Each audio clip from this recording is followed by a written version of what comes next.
She's still laughing. That's so funny. Welcome to 5 Lemons Left. We're the real stuff, the lemons making lemonade. So pucker up because we're going to be discussing our life's lessons and the nitty-gritty details of our spiritual journeys.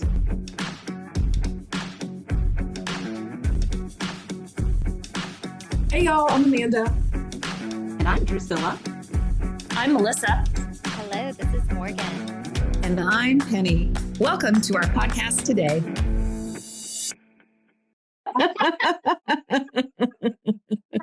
Welcome to another episode of 5 Lemons Laughing. Today we're talking about clarity and focus, getting this year started off right.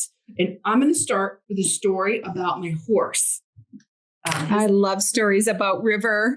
Thanks, Amanda. Thank you, Penny. For those of you who don't know, River and I have been together for about a year and a half-ish. And he was, I'm going to say like a rescue, adopted, like he came into my life. He's like 16, 18 years old. So he's had a lifetime apart from me. And we both are bringing our own baggage to this relationship. So sounds interesting. It does sound interesting already. Yeah, it sounds like a marriage. Oh no, it is like a marriage. And horses are super intuitive, and they pick up on what you're thinking and what you're feeling. So it's like a marriage under a microscope. Yeah. So with like a 2,000-pound animal. Yes. Even better. Even better. So a couple of months ago, he lives about 5 miles further down a dirt road. I live in New Mexico on a dirt road. So he lives in a pasture. He has access to 60 to 90 acres, depending on which fences are open. And he lives with 3 other horses now. And a few months ago, we had a horse pass away. And we integrated a herd. And so there was like, who is doing what? So there's like establishing herd order. And that disrupted our relationship as well. And then Christmas came along and I didn't ride as much. My husband retired. I was at home more. I wasn't paying as much attention to River. So 3 or 4 days ago, I can't remember, I got back on, was riding for the first time in a couple of weeks. And we had completely different ideas about what we were doing. And he wanted to stay at the barn and I wanted to go and ride. And part of the training is to you work, like, so he wanted to go back to the barn. I didn't fight with him about it. And we work at the barn because we were working. So it's applying pressure. It's not mean, it's not aggressive, but it's like work. So trot. You're fast moving. And we went around the barn, several. I can't even count. And I am so out of shape. Like, I didn't know I was this out of shape. Like, I'm breathing. My friend Lisa, who is a horse person her whole life, is like sitting on the fence with her horse, laughing every time I come around, like giving me clear directions. It was hilarious. So like 45 minutes later, I'm panting. River's got his ears back on me because like I'm like making a lot of noise because I'm breathing as hard as I can. And we keep going until we achieve our goal, which is at this point, my expectations went down a lot and just let's walk down the road. That's all I wanted to do.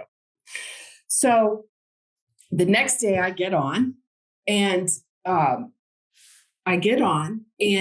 start to leave the barn. And Lisa says, hands on, leg on.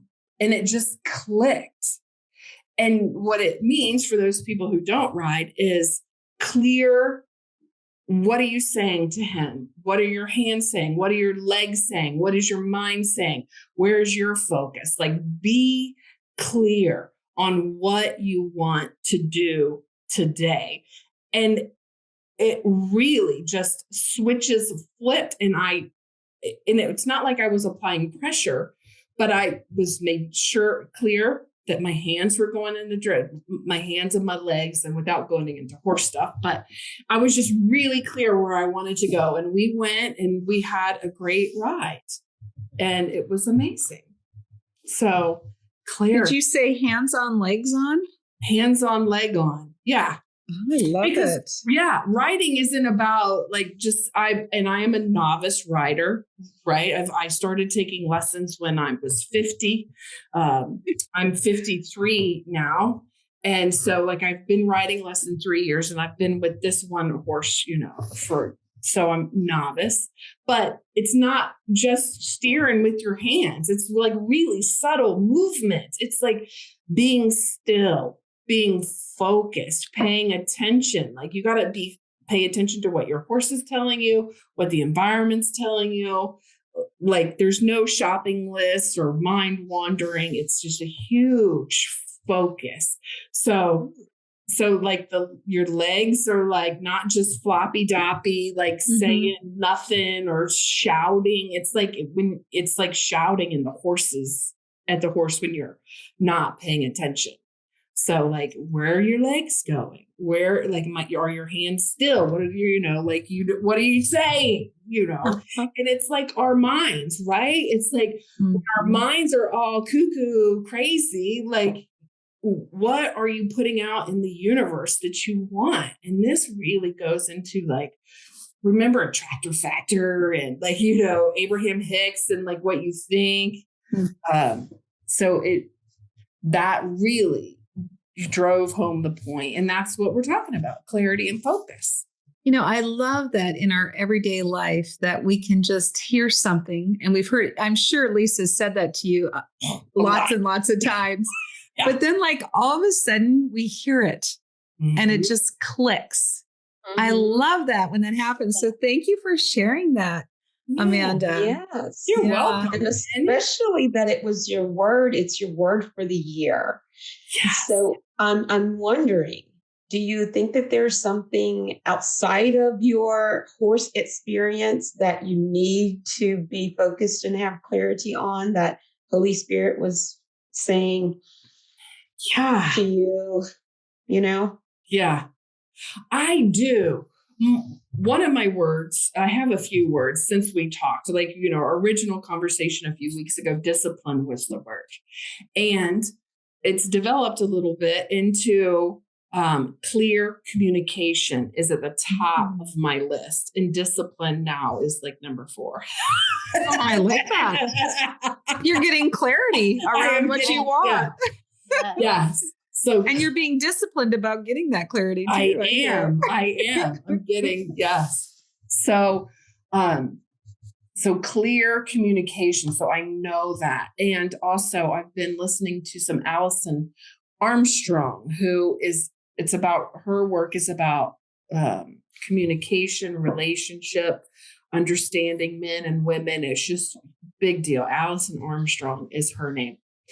And so it's about clear communication. So my husband and I, he just comes along because I'm let's talk about communication. So yes, I am working on that in every aspect of my life. Yeah. I love it. Mm-hmm. And I think that is a beautiful demonstration of something we talk about in the spiritual world a lot, which is that having our thoughts and our words and our actions all being congruent, or as Reverend Jennifer Hadley likes to say, that heart-mind congruency. Like you were saying, when you're on river, you can't be thinking about the grocery list. You have to be completely dialed in and present and focused on what's happening right now. And I think that is really how we live the highest and best version of our life, is to, the word that I ended up landing on for me was consistency. And it means a couple of different there's a couple of different applications for it, but one of those is it means like consistently redirecting my thoughts to those that are supportive of my vision, those that are supportive of what I would like to be, do, and have, those are supportive of my awakening and my spiritual growth. And so yeah, I love that. I think that whole experience you described is a beautiful analogy for really how we should be showing up in life. Yeah. Yes. Morgan, Well, that's, yeah. And living consciously is what I'm hearing everybody saying, Morgan and Amanda, just like really living awake, I guess, not going, because I can go to sleep in a nanosecond if I want to. Yeah.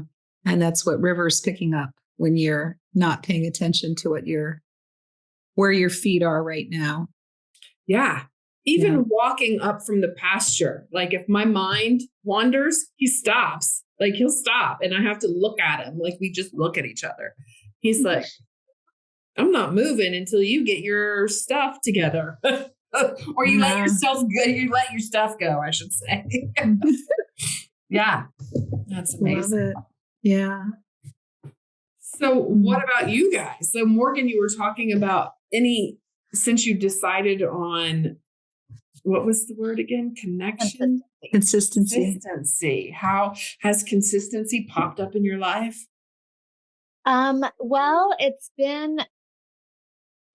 has been that consistent, that intention to consistently redirect my thoughts, like I touched on, because as we know that the ego, those fear-based thoughts are very persistent. And so we have to be more committed to those true, loving thoughts. I don't know how to finish that sentence, but it's like, so whenever the ego offers me a fear-based thought, like, what am I doing? I quit my job a year and a half ago. I'm doing this spiritual counseling certification and my Kundalini yoga teacher training. And we're down here in Costa Rica and I have no idea how all of this is going to flesh out. I have no idea what this means, where this is leading, where this is going. And so the ego is quick and frequent at offering me those fear-based thoughts like, what the hell have you done? What the hell are you doing? Where is this going?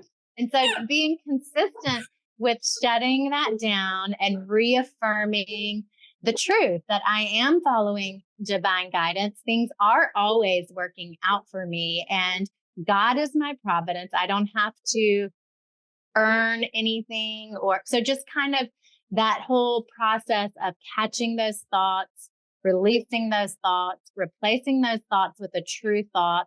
And I am like, it is a constant practice. It doesn't necessarily stop, even though I've been on this path for a while, but I get faster at going through that process. Is my dog barking coming through the microphone? Just slightly. Just slightly. Yeah. Okay. All right.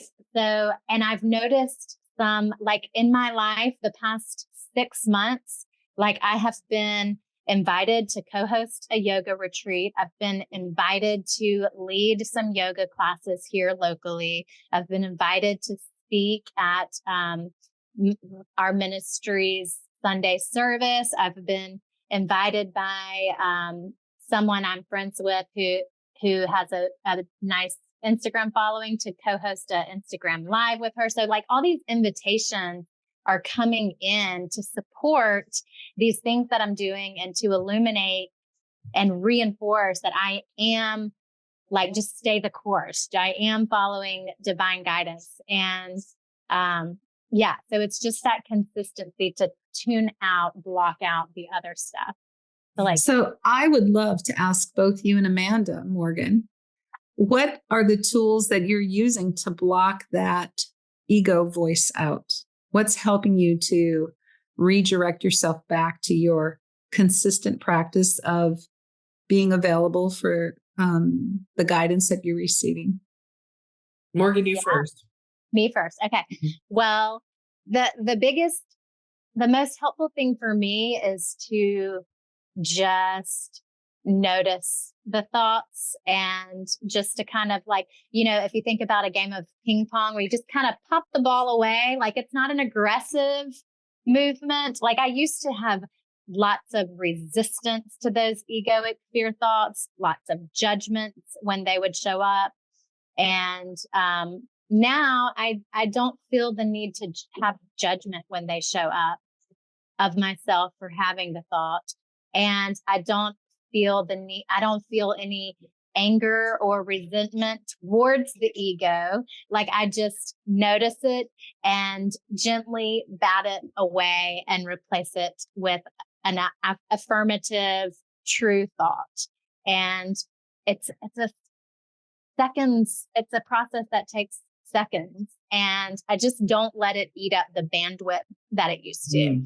It's like the thoughts come maybe just as frequently as they ever have, but they don't linger as long. They don't take up as much of my bandwidth, as much of my emotional space. I'm not losing sleep as often. I have lost sleep like maybe 1 or 2 nights in the past 6 months, but used to, that might have been a weekly or biweekly thing. You know what I mean? Yeah. Progress.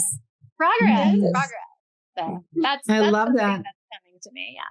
Yeah. That sounds like a really great process that you're using. So what's your process, Amanda?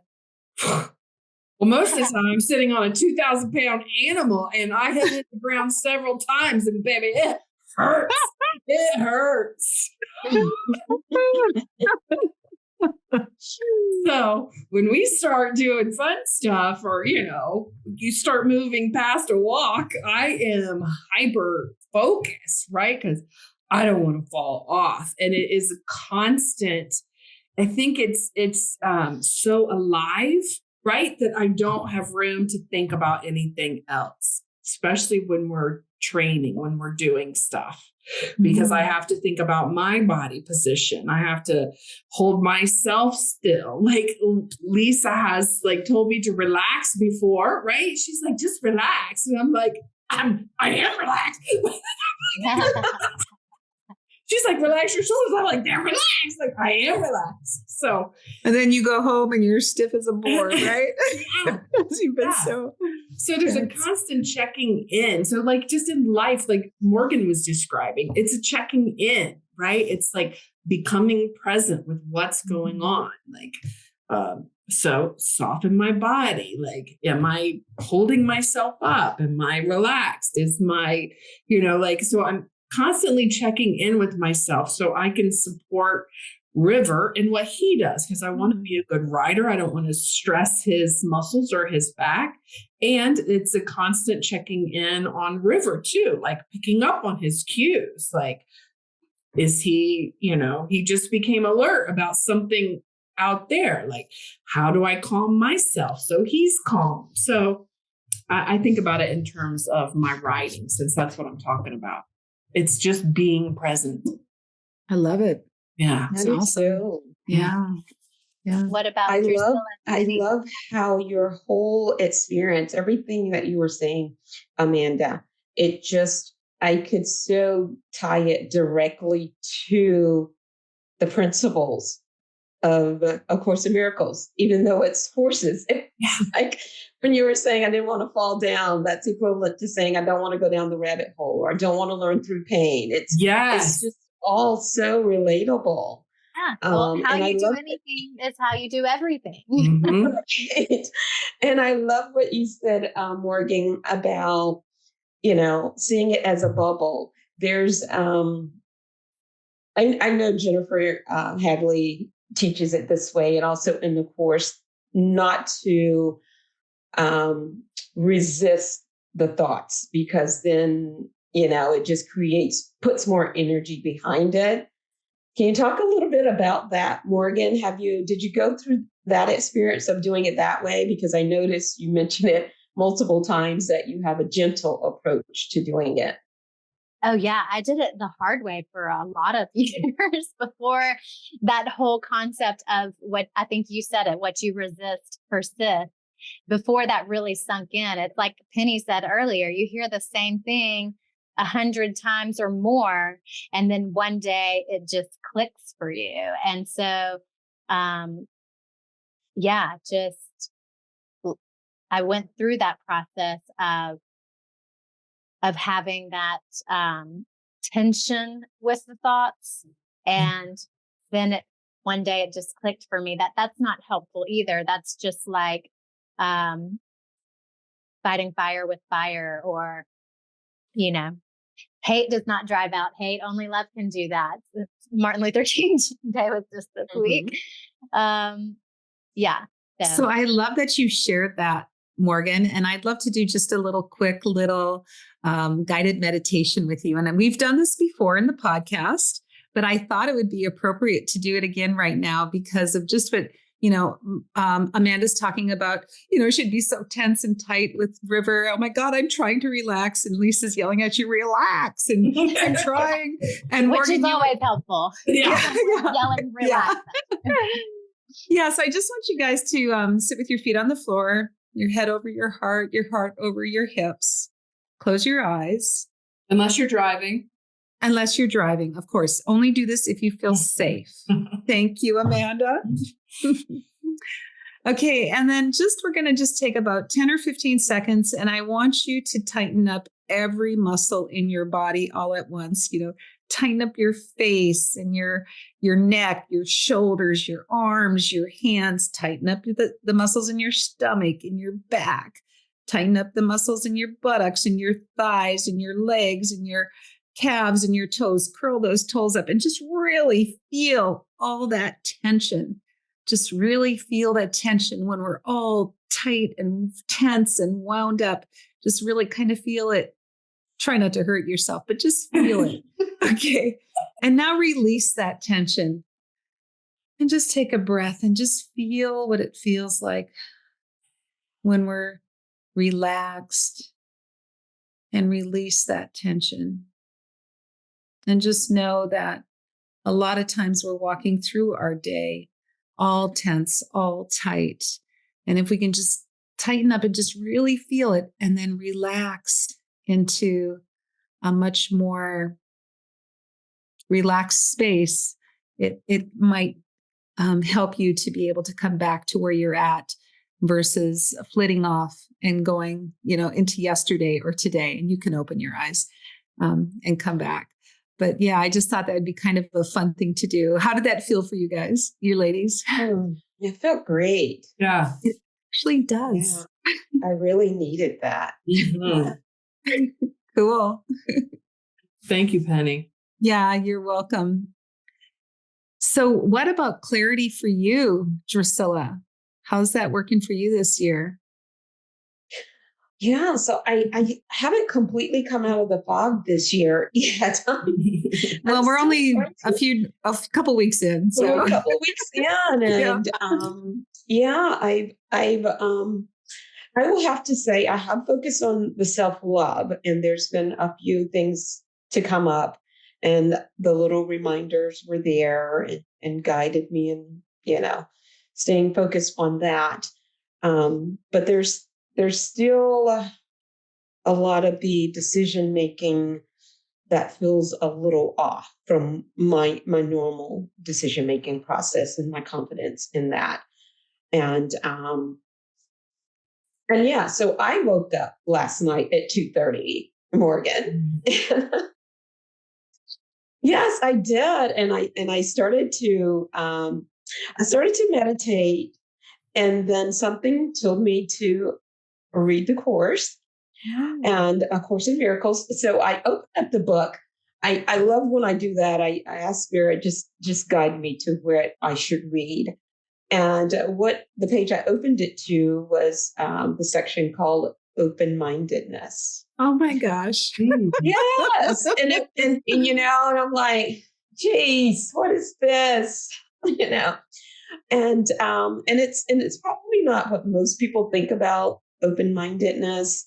It's, open-mindedness to the degree that you're willing to just go with the flow of source, forgiveness and embodying peace. And And I do feel like it was so relevant to why I was awake and why my decision making has been off. It's also releasing judgments. That's the judgment and forgiveness.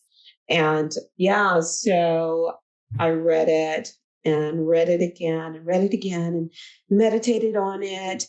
And yeah, so then I went back to bed and I slept fine.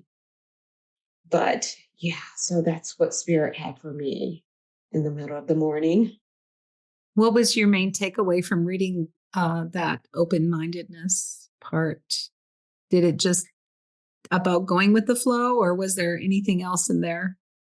Yeah, it was some really heavy duty stuff, I'll have to say. Probably for a whole nother episode. It's kind of like not getting into the nitty-gritty details today because it would take a whole nother episode. But yeah, just kind of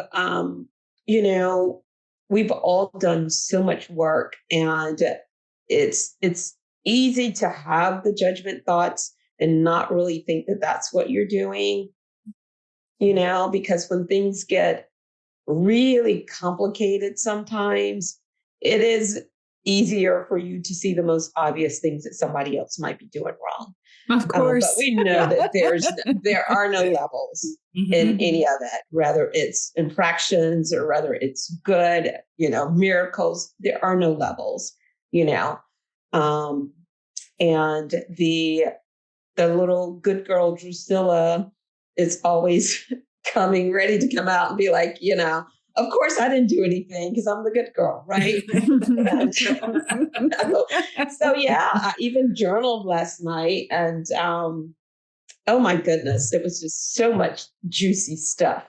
Like I said, it really is a whole nother episode. But yeah, it was a lot of that I had to reckon with. And yeah, so I was able to get some peace and go back to sleep and wake up refreshed. Well, stay tuned, listeners, because there's going to be an episode coming up on open-mindedness with Drusilla leading the way. Yeah. Yep. And I just want to take a moment to celebrate you, Drusilla. I mean, just like a round of applause. It's like, I don't know, like I didn't know you 5 or 10 years ago, but would you have what has changed in your life to allow you to wake up in the middle of the night and go, let me do this, right? Instead of stewing on it. Yeah, it is actually really common for me, not as in worrying a lot, but I have these spurts of energy that I know is Spirit working with me. And I spent the weekend just kind of doing, because I wanted to not be bogged down. I talked about all the things I had going on during the holidays and leading up to that. And I just decided this weekend that I wanted to be a girl just having fun. I literally went to the movies twice, and I loved it because, I love movies. And I just really did some fun things. And then so I think I had the fun, and Spirit said, now it's time for you to do inventory. It's okay to have fun, but in a sense, you're pacifying or avoiding really getting down to it. So I felt that that's what was going on. So I didn't even hesitate to get up out of bed and go do the work. And, so it was great. And Amanda, to your question, it's happened a lot since I've been on this journey. So I'm becoming used to it. My husband might ask, I don't know, what was on your mind? Or I'm like, no, it's a thing. It's me and Spirit having a moment, Prior to that, it would be the total opposite, as in waking up and toiling over whatever it was that was on my mind, whether it's work, relationships, or what have you, and going deeper down the rabbit hole because I'm awake, and then being pissed off that I'm awake thinking about X, Y, Z, right? So it's kind of the same as with Morgan, and not resisting what's going on and not thinking that it's good or bad, because they're just thoughts, they're just feelings and emotions. And, so that's the thing. And it did offer me clarity around that particular situation, for sure. Well, that's beautiful. Mm-hmm. It sounds like, you just found your way to that neutral space. And I talk about this all the time, but I think it's helpful. So I'm just going to say it again. But like, I see it happen over and over again in my spiritual path. It's that pendulum effect where we start out on one end of the spectrum, where we're just kind of like operating like everybody else in the world. We're constantly ruminating, overthinking, worrying, and all of that kind of stuff. It stresses us out. It keeps us up at night. Then we have these spiritual ahas and insights and awarenesses, and we swing all the way over in the opposite direction. And in this space, we can become dogmatic and fanatical and very judgmental. Very judgmental of ourselves and of others. And so the goal is to land back in that neutral territory, what the Buddhists call the middle way, what Kundalini yogis call the neutral mind. So I see that happening over and over and over again. And I think what you just described is a beautiful example of you landing in that neutral middle way. Yep, you're 100% correct. I was listening to something about nuclear reactions, and a person, I can't think of who it was talking about the middle way, Morgan. And he's like, the nuclear explosion is positive and negative coming together, right? It's that still point. It's the center. They come together in the center before they explode out. I was like, wow, that's where the power is. Isn't that? It is there. Where in us, in Kundalini yoga, they teach that we have like more power than, 100 nuclear bombs lying within us. And like, there's a way to cultivate and express that in a way that's not destructive. Right. Well, and I think the whole purpose is to harness that power, right? To harness it in a positive way. Yeah, exactly. Yeah. In a neutral way. Yeah. Yeah. Because and the Course of Miracles, I've mentioned that I'm reading through the text again, and it talks about, in this week, it talked about like the only place, so there are no neutral thoughts, actually. All thoughts are either positive or negative. And the only like real space for spirit to enter in is that space of non-thought. So that kind of is that place that you're describing, Amanda, with the nuclear energy. It's that place that I was describing of maybe that middle way, that neutral space. Like it's really a space of the zero state is what Dr. Hugh Lin talks about in Ho'oponopono. And so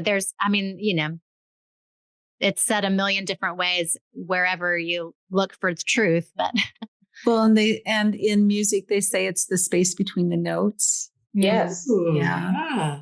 Yes. Mm-hmm. Yeah. Love this stuff. I could nerd out on this stuff all day, every day. What about you, Penny? Oh gosh. So I think I'm getting clear on what my direction is for this year. That's what we're talking about, right? Yeah, I think. Yeah. So I was, I've decided to really start. So my whole word, I guess my whole word would be, or the word would be co-creation. Like I'm responsible for co-creating whatever it is that I am experiencing right now. And so, and it's a process. So I have to tell you, when you really get into that space that where I'm getting into the space that I'm 100% responsible for 100% of my results, which is what all co-creating my experience is all about. It's it can be humbling.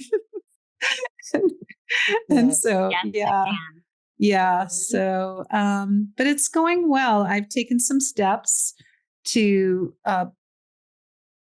put myself further down the path of co-creating what it is that I my vision for myself, and that's been really helpful. And everything isn't like magically. I would love a miracle to occur right now, and I know miracles are just a change of perception. So maybe the miracle's already happened because I have changed my perception. Yes. Shouldn't be minimizing myself so quickly. Ooh, that's clarity right there. Yes. Well, and there are no order in miracles either, right? They're not big or small. They just are. Ooh, I like that. How did you do that, Morgan? You like that? Just a little secret. Yeah. Secret trick. She just had some confetti. Zoom has these great little gestures you can do, and you can make all sorts of things occur on your screen. And Morgan just had confetti going. So I really, really love that. Thanks, Morgan. Gotta celebrate each other. Yes, because I mean, I've been doing some learning on positive intelligence, and when we were growing up and stuff, or actually when we were like probably cavemen, we had to pay attention to the negative. We had to know that snake is poisonous, don't go near it, that plant is poisonous, don't eat it, that river that's running really fast, you could drown in it, or somebody's drowned in it. So we had to pay attention to the negative, and not very often do we pay attention. The positive didn't keep us alive. And so we've been trained to look at the negative first. And so it's all about switching that around.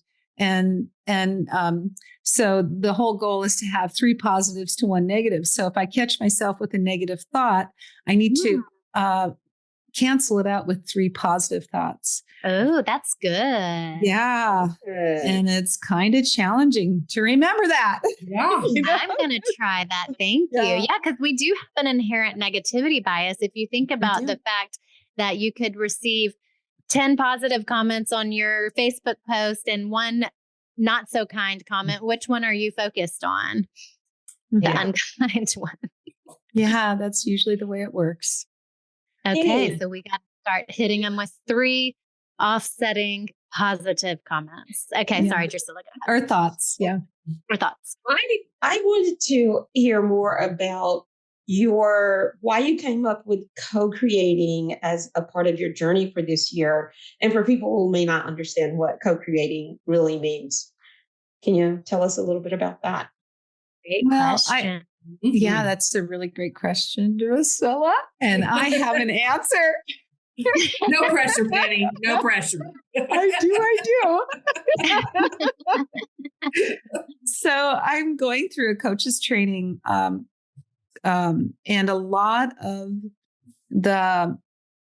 what I'm learning in the coach's training, and what I've already known too, is that the results that we have that are occurring right now today, we've thought of them yesterday or a year ago or 2 years ago or maybe a month ago. And so everything that's occurring for us for me, I got to keep this in the me. Everything that's occurring for me, I've already thought about it, and now it's just happening. And so, and I mean, even Abraham Hicks and all the positive people out there say that our thoughts become things, right? Dr. Wayne Dyer always said that. And so I just really realized that sometimes I've been also working to calm that critical voice inside of me. I have a very mean inner girl. I call her my inner mean girl. And I just really recognize, and I always thought that I was terminally unique. I know everybody has a inner critic, but mine just seemed like she was really nasty. And so I'm working to calm her down, and I'm realizing that I've been listening to her a little too much, and it's created some things in my life that I really don't want. And so that's why I switched over this year to co-creating. I think that co-creating is the word today. That's what it is. Does that explain? Do you think anybody have anything from their experience that they could add to my explanation? Like, you're 100% responsible for 100% of your results. So I'm co-creating, I'm creating it anyway. So, and the co-creation is with spirit. So I want to be co-creating it with spirit. I forgot. I always, I frequently forget to remember that spirit's involved. Yeah. I showed you guys my little dice, right? No. Well, yeah. I mean, people easily think that what's the answer? That God. Yeah. Every question. What's the answer? I love that. Yeah. Yes. Yeah. Roll the dice. Yep. And it's God. So, and if you don't like the word God, you can just replace God with love. So what's the answer to every question is love. Yes. And so Sounds like a Post-it. oh God, I don't have any more paper.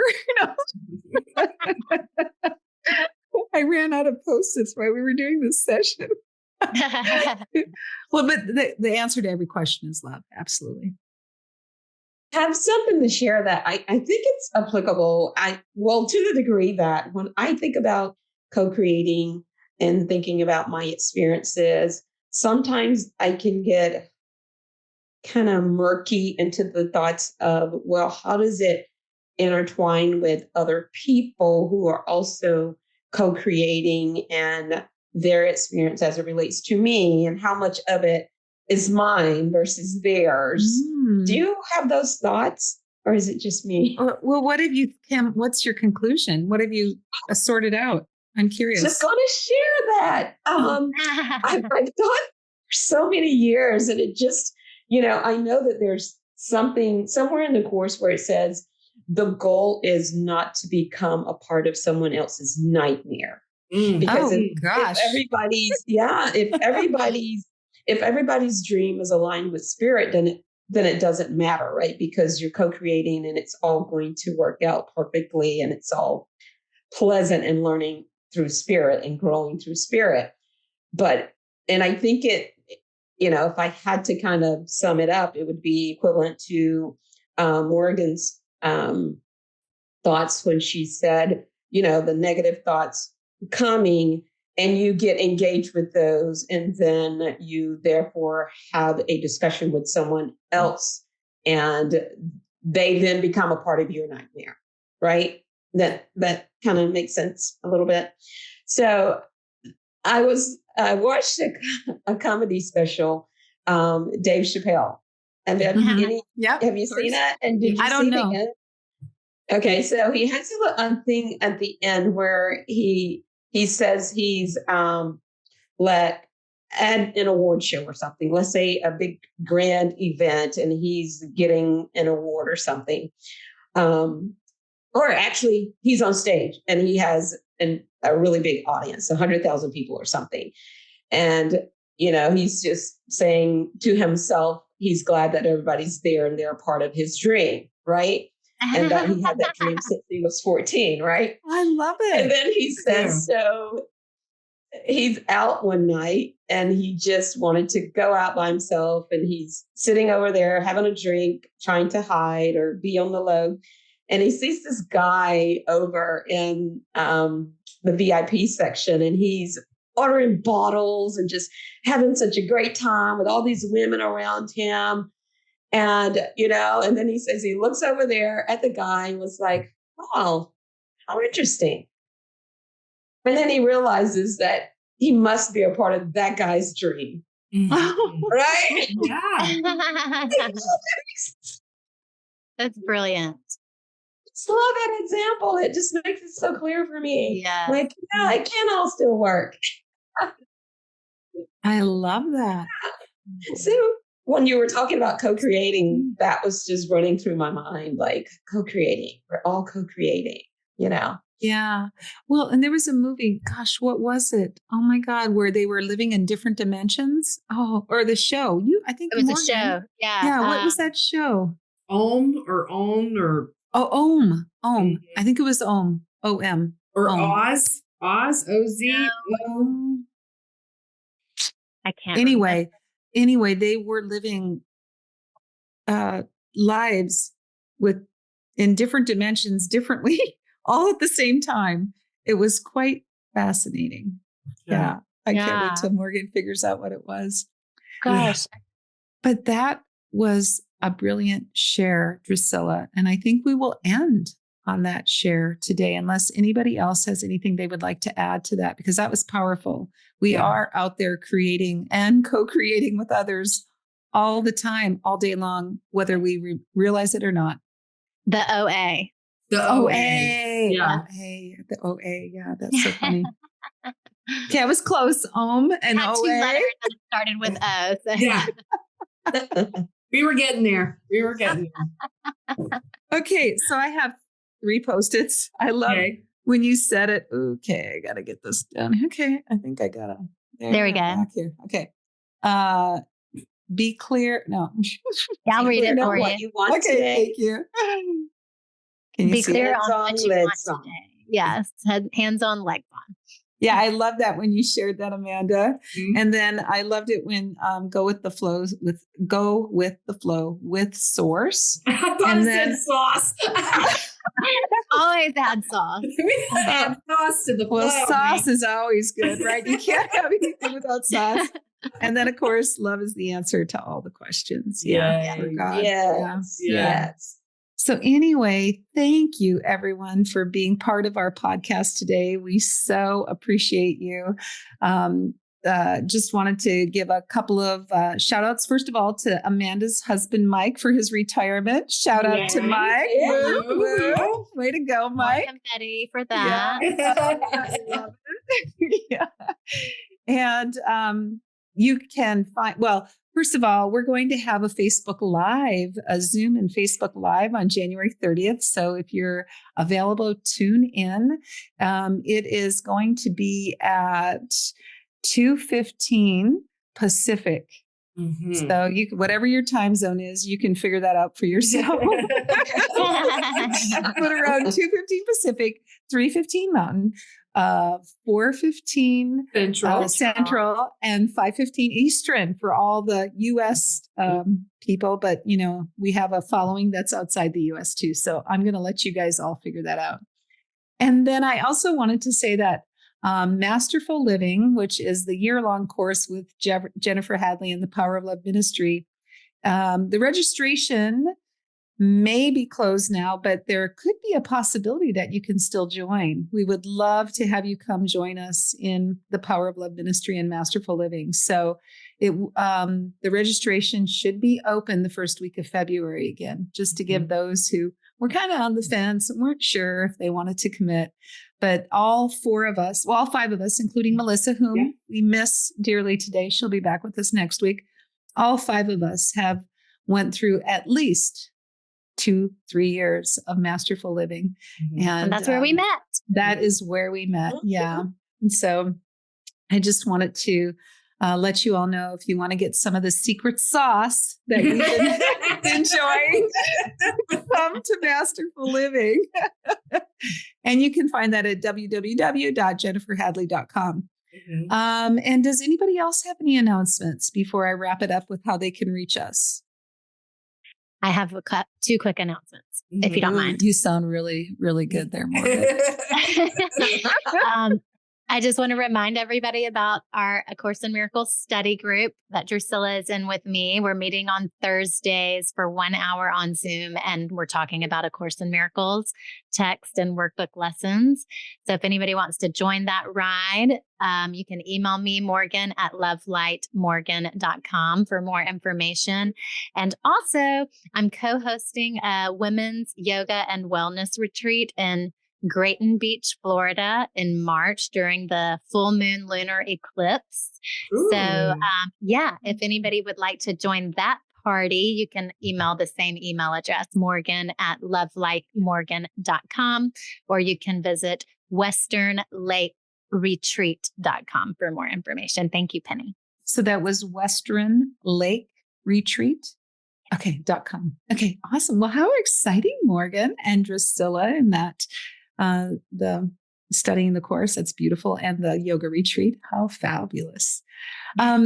So just to wrap it up, you can find us on Facebook, on YouTube. Our recordings are there, and you can find us on Instagram. 5lemonslaughing.com is our website, 5 spelled out, Five. And again, we just really appreciate that you've all joined us. And I just love these ladies that I'm doing this podcast with. And so a big kiss to all of you. Mwah. Love you All too. of you. Love you. Yeah. And to all of you listening too, we love you. Yes, we do. Yes. All right. Bye, y'all. Bye-bye. Bye.